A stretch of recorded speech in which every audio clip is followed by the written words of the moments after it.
bí omi èrò lọ́tún lè lọ́sì kí là ń sin bílẹ̀ ni.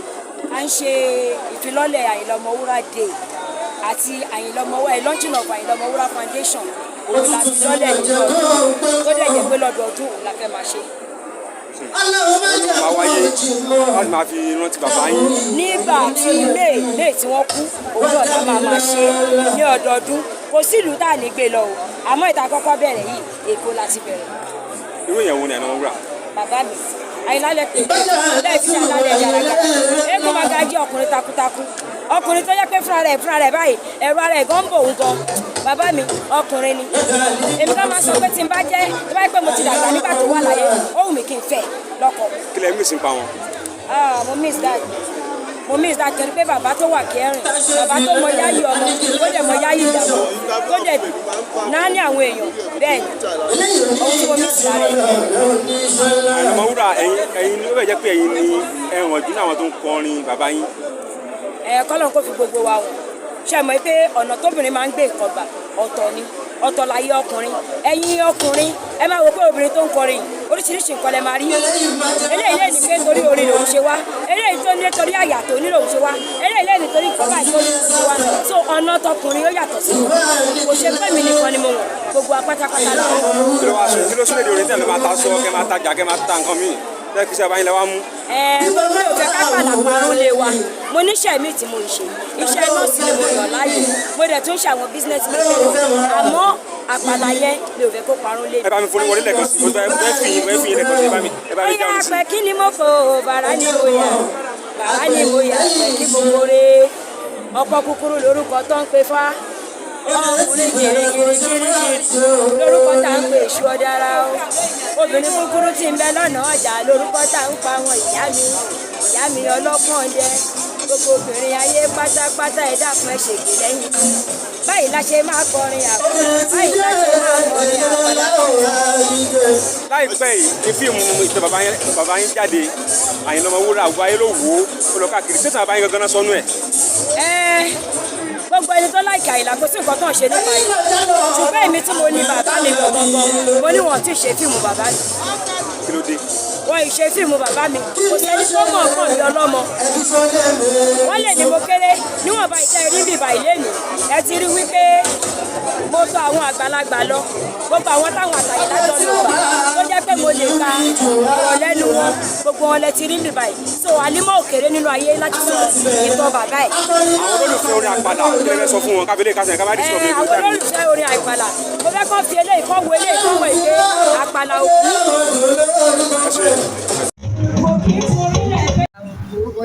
orúkọ mi ni Kàdírá Ayinla Omowura.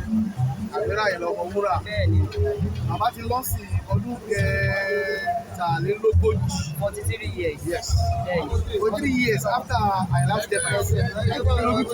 bóò ní ilé ṣe rí bóò lẹbi ṣe wà lásìkò yìí.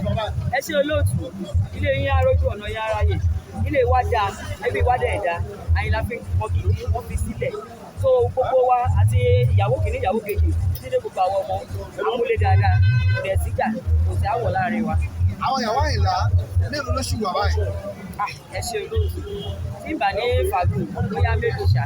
méjì ló kù. bẹ́ẹ̀ni. ẹ̀yin jẹ́ wájú ọmọ bó lè gbé ara yín mú torí a gbọ́ pé ilé ọlọ́pọ̀ ọmọ ilé ọlọ́pọ̀ ìyàwó ni. ilé ọlọ́pọ̀ ọmọ ni lóòótọ́ bọ̀ tí ilé Ayinla Omowura ilé kìíní ni amúra wa lóṣooṣù ọ̀hún máa lè kí ń jà á máa jà torí àwọn àtẹ̀wé náà ń jà á máa jà á máa parí ẹ̀ tabaláàgì ń jà lọ́la á máa jà á máa parí ẹ̀ but kò sí èdè àìyedè láàrin wa ṣá. àwọn rẹ́kọ̀dù bàbá lójoojúmọ́ ayé bíi pé ó yẹ tún ṣe náà ni ìjọ ti ẹ̀ lérè tí ó ń bọ́ sọ́wọ́ ẹ̀yin mọ̀lẹ́bí. ẹ ṣe olóòtú akúndé afọyín ó bọ́ sọ́dọ̀ wa o a lè ní kò bọ́ sọ́dọ̀ wa ṣùgbọ́n tá à ń gbọ́ lọ́tún tá à ń gbọ́ lọ́sùn wọ́n ní tí ó yẹ ká máa gbà wọ́n là ń gbà bọ̀dì wọ́n níbi tó rí bá dáni sí ibẹ̀ náà lèèyàn máa ṣe kí ibẹ̀ lèèyàn máa gbé bọ̀dì àwọn ivory náà kọ́ ló bá wa tún bá gbé iṣẹ́ wọn kọ́ bá wa gbé iṣẹ́ wọn lárugẹ so wọ́n ń gbìyànjú tágbára wọn ká wọ́n kàn sí wa wọ́n ń gbìyànjú tágbára wọn ká fún wa. ọdọọdún ni àbí lóṣooṣù. ọdọọdún ni tílé bá ń bọ̀ lọ́ máa kàn sí wa. ẹ̀dẹ̀ pín láàrin àwọn ọmọ tí ò sí wa. owó orí náà fún wa àwọn fúnra ara wọn tiẹ̀ ti máa bá wa pín bẹ́ẹ̀ ni. ló ọmọ fún àlímọ̀ gba tiẹ̀. bẹ́ẹ̀ ni o Kàdírá gba tiẹ̀ bẹ́ẹ̀ ni wọ́n ti máa pín torí kálukú sí nígbà ayé Àyìnlá tí àwa ń gbọ́ táwọn èèyàn mọ̀ táwọn rí bó o ní sẹ́yìn ọmọ ẹni Àyìnlá tẹ̀ ń gbọ́. wọ́n nínú ilé irú bàbá wo ni wọ́n nínú ilé ọkọ wo nínú ilé síyàwó. ẹ ṣe irú ọjọ́ ìní náà wáyé ní ìsìn omijé ti bọ́ lójú mi kò ṣe pé bóyá ti bá kan bàbá mi dá a nínú ilé ó dẹ̀ tọ́jú àwọn ọmọ níbi tó yẹ kó tọ́jú wa dé ọlọ́njọ́ sọ pé ọlọ́jọ́ ti dé torí àìmọye bàbá mi náà tíyàwó ẹ̀ máa bọ̀ ọdún ilé wọ́n á ní ọlọ́run jẹ́ kí bàbá yín tètè kí ìyá yín kó wà tó ti yé nọ́mbà 1 ọ̀ya tiwa ti kú bàbá tiwa ti kú bọ̀ tó bá jẹ́ pé bàbá wa gan wà nínú wa tẹ̀sí máa dùn níwọ̀n bàbá ṣe náà sọ wa káwà gbọ́ tí yóò bá tó sọ ti yẹ bàbá wa dá lé Àyìnlá Omowura dá lé. èyí náà sì gbójú wọn dáadáa àbẹ̀kọ̀ ní fìlífìlì wọn. ó gbójúmọ̀ wọn náà torí ìyá mi ti bímọ 3 lẹ́yìn mi ìṣọmọ kékeré náà bẹ́ẹ̀ ni mo gbójúmọ̀ wọn dáadáa. alájà fíìmù kan tó jáde tí iléeṣẹ́ Kelani tó gbé jáde pé Ayinla Omowura náà forúkọ ẹ̀ ṣé ìtàn bàbá yín náà sọ yẹn. ẹ wo olè ni wọn ṣé ìbá tí mo sọ sí yé wọn ní èèyàn kì í mọ ọkàn bí ọlọ́mọ àhesọ ọ̀rọ̀ ni wọ́n sọ èmi ò rò pé Ayinla Omowura lọ pàtí wọn ni wọ́n jà pàtí wa lérí ẹ̀yin náà wo tẹ́ bá wo fíìmù yẹn lọ́sùn ẹ̀ wò lọ́sì ẹ̀ rí pé ìṣẹ́jú ni wọ́n ń dagboru àwọn ògbọ́n nínú ìtàn Ayinla Omowura ń dagboru àdé ẹ̀gbọ́n nínú ìtàn pé alákọ̀wé láyìnlá Ayinla Omowura bí mo ṣe kọlà yìí dáàdì mi ṣe kọlà wọn ní Latif ló já Ayinla Omowura mi ò mọ bí tí Latif ti já Ayinla Omowura tó wọn wà gbàtọ̀ lọ́wọ́ wa akọ̀lù pé wọ́n gbére jáde. wọ́n náà fún lówó owó yẹn owó rọ̀bùrọ̀bù lẹ gbà. á dà fún yín olóòtú jẹ́rẹ́ mi gẹ́gẹ́ bí ẹnìkan Kàbírà Ayinla Omowura ó bọ́ sígbà tí mo máa ń ṣọdún Ọbàtálá tẹ́ ẹ bá rí ẹ rí pé ẹrù yọ nínú fíìmù yẹn tí kò dẹ̀ yẹ kó rí bẹ́ẹ̀ Tunde Kelani wá bá mi lóòótọ́ ó wá gba ìrànlọ́wọ́ mi ó ní ìṣẹ̀ṣe tá à ń ṣe yìí n tó mú wá fún mi nìyẹn ìṣẹ̀ṣe tá à ń ṣe yìí ṣé mo lè láì tí mo bọ́ ṣe ń ṣe ọdún Ọbàtálá yìí tá a lè sọ bá ṣe máa ń ṣe kódà gan bí tá a ti máa ń gbére jáde mo mú wọn débẹ̀ so ilé òrìṣà wa rè ilé bàbá Àyìnlá rè ilé bàbá Àyìnlá rè gbogbo ẹni tó fi wọn tá a bá dẹ̀ ti gbẹ́rù jáde tá a ti wà nínú tá a ti di bàbá tá a kì í ṣojú lọ́mọ àwọn òfin tó ń lọ mọ́ pàtàkì máa wo fíìmù yẹn ni mo rí pẹ́pẹ́lẹ̀ rú yẹn mo ríra mi tí kò dẹ̀ yẹ kó rí bẹ́ẹ̀ tí ẹ̀bà tí mo sọ ti yé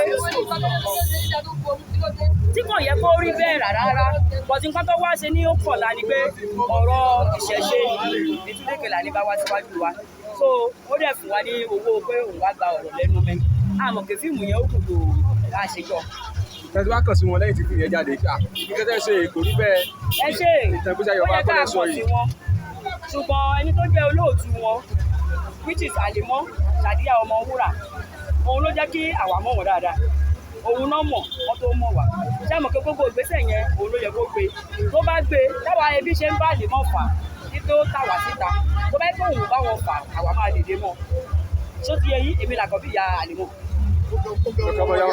ọmọ ìyá kan bàbá kan bàbá méjèèjì òun náà bí lé mi èmi ni mo mú yàn tán l'Àlímọ́ pé ṣùgbọ́n tó bá yẹ kí bàbá ṣe ń fa Àlímọ́ yẹn ló ń bá Tunde Kelani ló ń bá fà àti gbẹ̀tọ̀ wa lọ́wọ́ ẹ̀. ìṣẹ̀lẹ̀ la fẹ́ gbé báyìí. kò lè dàrú torí àwọn ọmọ bá ṣe máa tó nǹkan wa bọ̀tà àwọn ọmọ pé téèyàn bá fi yín kà òun náà máa fi sán so òun náà lè jèrè ní tó ṣe kò ń ṣèpè toró yàn wá jẹ ni ìtọ́jàbúrò mi gangan náà ó ní páàtì mọ́mì mi ló máa lé nínú kinní yẹn gbogbo tó jẹ́ kí Sàdíyà náà ó fara lẹ̀ fún wọn nìyẹn nípa tí mo sọ sí eyín nígbà tí wọ́n máa wá ṣe ń sìn kàn ṣe sí kan pé síbi tí ó yẹ kó ṣe gbogbo tó promise kó máa fún un sí nǹkan kan tá a rí. orúkọ yín nìkan sí ma. sá orúkọ yín nìkan sí. orúkọ mi ni Kàbírà Ayinla Omowura. mo ti jó ń bẹ̀. Hey, thanks for watching this video. Subscribe on our YouTube channel. Subscription is free. You can call us on 0080597807 for your event coverage. Thanks.